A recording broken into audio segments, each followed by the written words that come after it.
Hello, everybody, and welcome to biology this year. This is Mrs. London. I will be working with Mrs. Noski this year, teaching biology. So some of these videos that you see, some of them will be narrated by myself and some will be narrated by Mrs. Noski.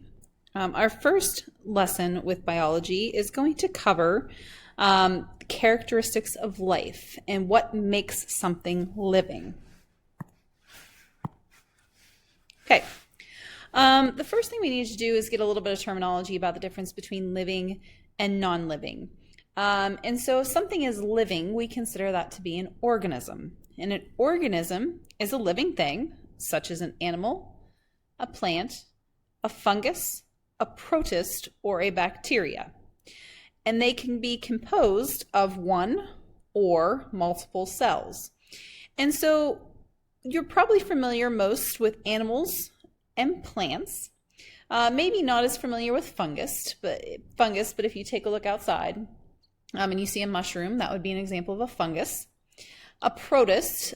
Protists are sometimes very, very tiny single-celled organisms that are usually living in the water.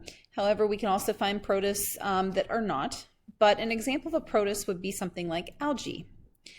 And then bacteria. Bacteria are single-celled.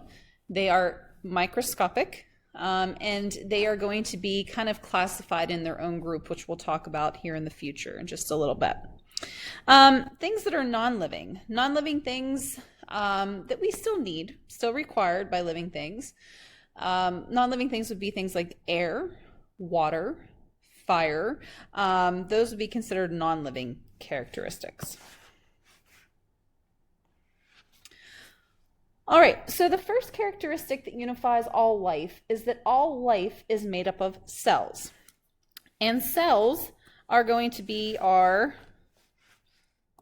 building blocks, sorry about that, are going to be our building blocks of life. As you can see, we have two examples of organisms here that are made up of cells. Our first organism is going to be our euglena. A euglena is a unicellular organism. Okay. A unicellular organism's uni, okay, that prefix there, uni, means one. So anything that is unicellular means that it is made up of one cell.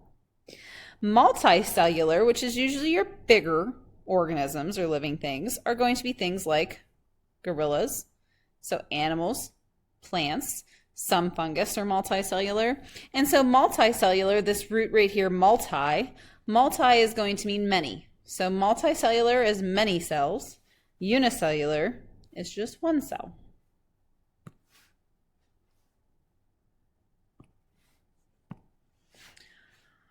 All right.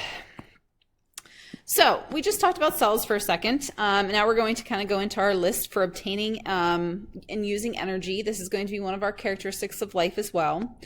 All living things must obtain and use energy. Now, all organisms don't have to obtain the energy in the same way. Some organisms, like you and I, eat food. That's how we obtain our energy. It's called metabolism. We take the food in, and we eat it, digest it. It gives us the nutrients that we need to do the things that our body needs to do. Okay? If you're a plant, you don't move. It makes it kind of hard to eat. So plants, on the other hand, obtain their energy from sun. And so the sunlight gives them energy. The carbon dioxide that they take in, as you can see in this diagram, we get light energy, carbon dioxide. All of that goes into the plant, and that's how it obtains and uses its energy. Okay. Some protists actually eat. They might not actually have a mouth, but they engulf or surround the food that they eat and digest it. Some bacteria, if you get a bacterial infection, what's happening there is the bacteria is actually eating away at you. That's why bacterial infections are sometimes so dangerous. So they obtain their energy by living on you and using your nutrients. Okay, they're a parasite. Some protists, some fungus will go through the use of this as well. They'll obtain their energy by living off of something else and getting their energy as well. So a term here that you should know is the term energy. Energy is the ability to do work, and all organisms must obtain and use energy. Okay, homeostasis. This might be a new word for a lot of you. And when we talk about the idea of maintaining homeostasis, what this means is it means to maintain the normal body functions as they are. So something like having a normal heart rate, okay, or a normal blood pressure, or a normal level of sugar in your bloodstream. Okay, so homeostasis is the process of maintaining a stable internal environment. Organisms maintain this stable environment by keeping body temperatures, pH levels, solute concentrations at an optimal level. And a solute concentration is kind of like the amount of salt or sugar that's dissolved in your blood at any time. Okay, so one example of homeostasis I always like to talk about is body temperature.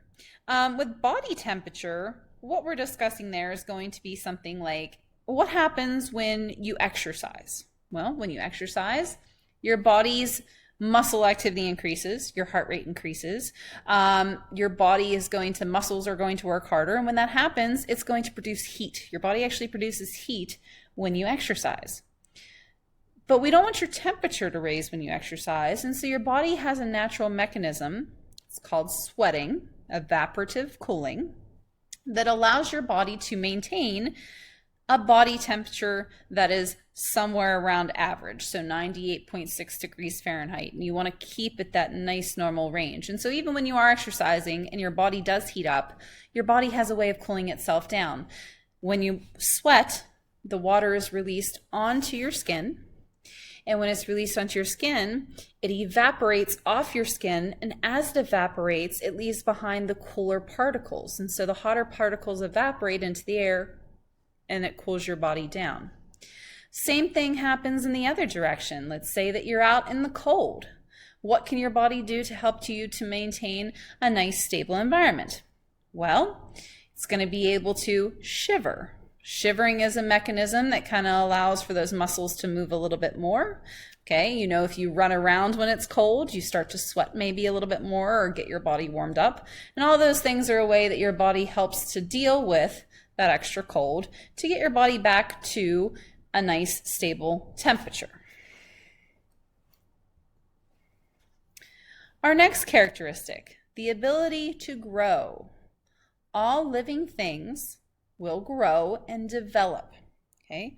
Unicellular organisms will not add extra cells, they will just get larger. So one single cell will grow until it becomes a larger cell. Multicellular organisms grow, but they grow because of cell division.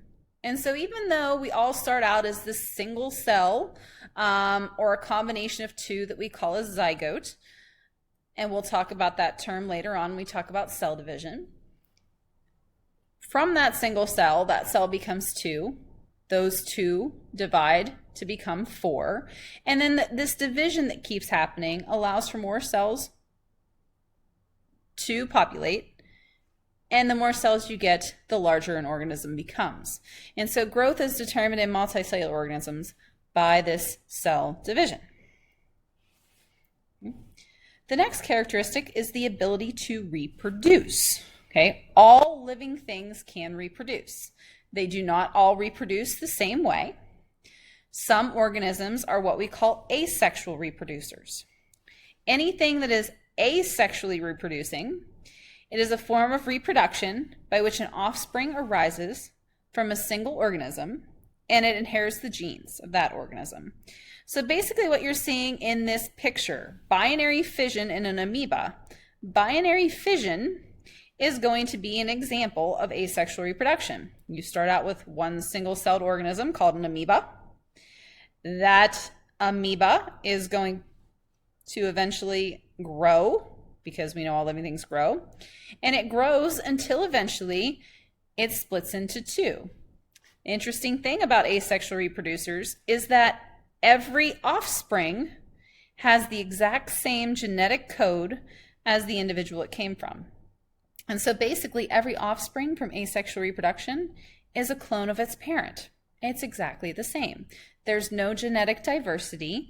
You're just going to have one exactly like the other every time it splits. Okay? Sexual reproduction, however, is going to produce a living organism by the combination of genetic information from two different individuals. So two separate parents, or an egg and a sperm, will come together to fertilize, and we will have sexual reproduction. And that's another way that we have the ability to reproduce. The next characteristic of life is responding to stimuli in the environment. A stimulus is a change that an organism can detect, and a response is a reaction to that stimulus. Okay? We do this all the time. Okay? There's some type of a stimulus, we have a response. Okay? Think about what you do at school every day when you hear the bell ring to change classes. The stimulus is the bell ringing. Your response, you get up out of your seat and you go to your next class. Okay?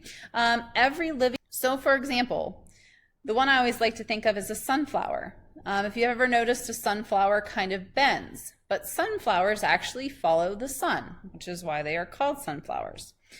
Sunflowers will follow the sun to capture the most amount of sunlight that they possibly can when the sun is out, so that they can go through photosynthesis at a high rate. It's called phototropism. Photo meaning light, tropism to move. And so sunflowers actually bend toward the sun, and this is a response to the sun as the stimulus. And so the response is that phototropism, and they will bend towards the light.